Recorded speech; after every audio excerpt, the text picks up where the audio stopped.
All right, today we're going to finish chapter 12 in Stuart Little. If you recall, he is acting as a substitute teacher at a school, number 7 school is what it was called, and he had just skipped over arithmetic and spelling, and the kids were pretty excited about it. So the kids just told him that the next subject would be writing. "Goodness," said Stuart in disgust. "Don't you children know how to write yet?" "Certainly we do," yelled one and all. "So much for that then," said Stuart. "Social studies comes next," cried Elizabeth Gardner eagerly. "Social studies? Never heard of them," said Stuart.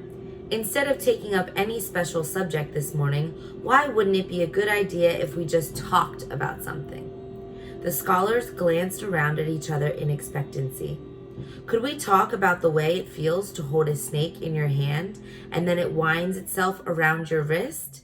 asked Arthur Greenlaw. "We could, but I'd rather not," replied Stuart. "Could we talk about sin and vice?" pleaded Lydia Lacey. "Nope," said Stuart. "Try again." "Could we talk about the fat woman at the circus and she had her hair all over her chin?" begged Isidore Feinberg reminiscently. "No," said Stuart. "I'll tell you. Let's talk about the king of the world." He looked all around the room, hopefully to see how children liked that idea. "There isn't any king of the world," said Harry Jameson in disgust. "What's the diff?" said Stuart. "There ought to be one." "Kings are old-fashioned," said Harry. "Well, all right then, let's talk about the chairman of the world. The world gets into a lot of trouble because it has no chairman. I would like to be chairman of the world myself." "You're too small," said Mary Bendix. "Oh, fish feathers," said Stuart. "Size has nothing to do with it. It's temperament and ability that count.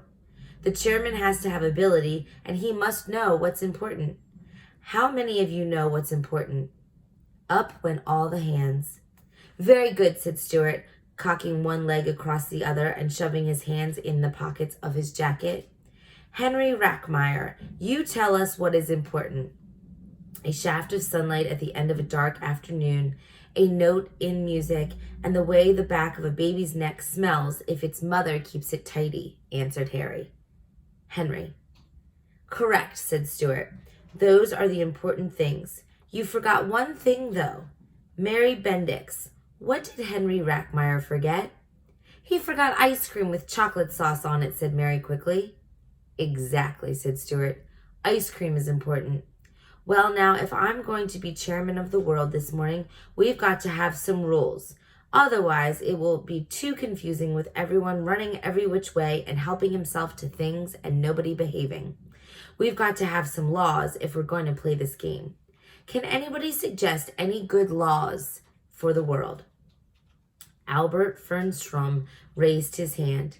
"Don't eat mushrooms. They might be toadstools," suggested Albert. "That's not a law," said Stuart. "That's merely a bit of friendly advice." "Very good advice, Albert, but advice and law are not the same. Law is much more solemn than advice. Law is extremely solemn. Anybody else think of a law for the world?" "Nix on swiping anything," suggested John Poldowski solemnly. "Very good," said Stuart. "Good law." "Never poison anything but rats," said Anthony Brindisi. "That's no good," said Stuart. "It's unfair to rats. A law has to be fair to everybody." Anthony looked sulky. "But rats are unfair to us," he said. "Rats are objectionable." "I know they are," said Stuart, "but from a rat's point of view, poison is objectionable. A chairman has to see all sides to a problem." "Have you got a rat's point of view?" asked Anthony. "You look a little like a rat." "No," replied Stuart. "I have more the point of view of a mouse, which is very different. I see things whole. It's obvious to me that rats are underprivileged. They've never been able to get out in the open." "Rats don't like the open," said Agnes Beretesca. "That's because whenever they come out, somebody socks them. Rats might like the open if they were allowed to use it. Any other ideas for laws?" Agnes raised her hand. There ought to be a law against fighting. Impractical, said Stuart. Men like to fight, but you're getting warm, Agnes. No scrapping? Asked Agnes timidly. Stuart shook his head. Absolutely. No being mean, suggested Mildred Hoffenstein. Very fine law, said Stuart. When I am chairman, anybody who is mean to anybody else is going to catch it. That won't work, remarked Herbert Prendergast. Some people are just naturally mean. Albert Fernstrom is always being mean to me. I'm not saying it'll work, said Stuart. It's a good law, and we'll give it a try. We'll give it a try right here and now. Somebody do something mean to somebody. Harry Jameson, you be mean to Catherine Stableford.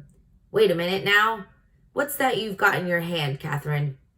It's a little tiny pillow stuffed with sweet balm. Does it say, for you I pine, for you I balm on it? Yes, said Catherine. Do you love it very much? Asked Stuart. Yes, I do, said Catherine. Okay, Harry, grab it and take it away.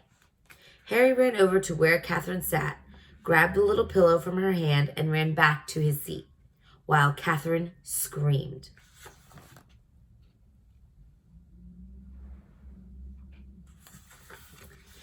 Now then, said Stuart in a fierce voice, hold on, my good people.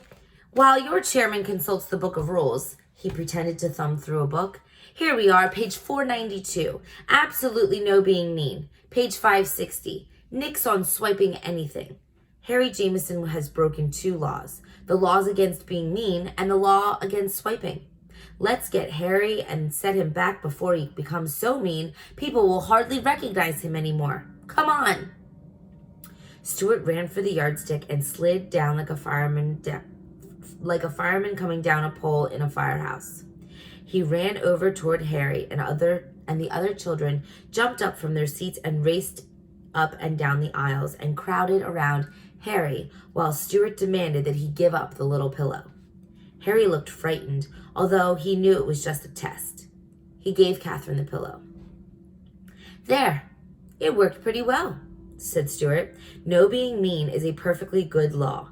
He wiped his face with his handkerchief, for he was quite warm from the exertion of being chairman of the world. It had taken more running and leaping and sliding than he had imagined. Catherine was very much pleased to have her pillow back. Let's see that little pillow a minute, said Stuart, whose curiosity was beginning to get the better of him. Catherine showed it to him. It was about as long as Stuart was high, and Stuart suddenly thought what a fine, sweet-smelling bed it would make for him. He began to want the pillow himself. That's a very pretty thing, said Stuart, trying to hide his eagerness. You don't want to sell it, do you? Oh, no, replied Catherine. It was a present to me. I suppose it was given to you by a boy you met at Lake Hopatog last summer, and it reminds you of him, murmured Stuart dreamily. Yes, it was, said Catherine, blushing. Ah, said Stuart. Summers are wonderful, aren't they, Catherine? Yes, and last summer was the most wonderful summer I have ever had in all my life. I can imagine, replied Stuart. You're sure you wouldn't want to sell that little pillow? Catherine shook her head.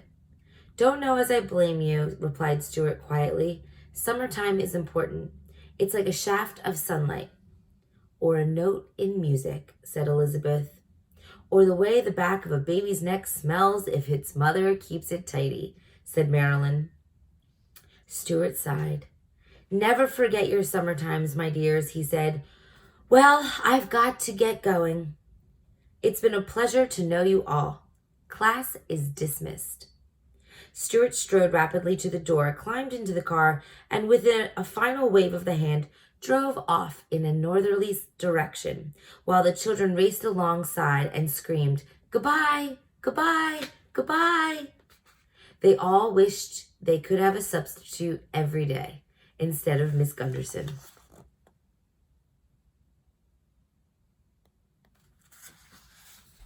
Let's hope he's on his way to go find Margalo next. We'll find out.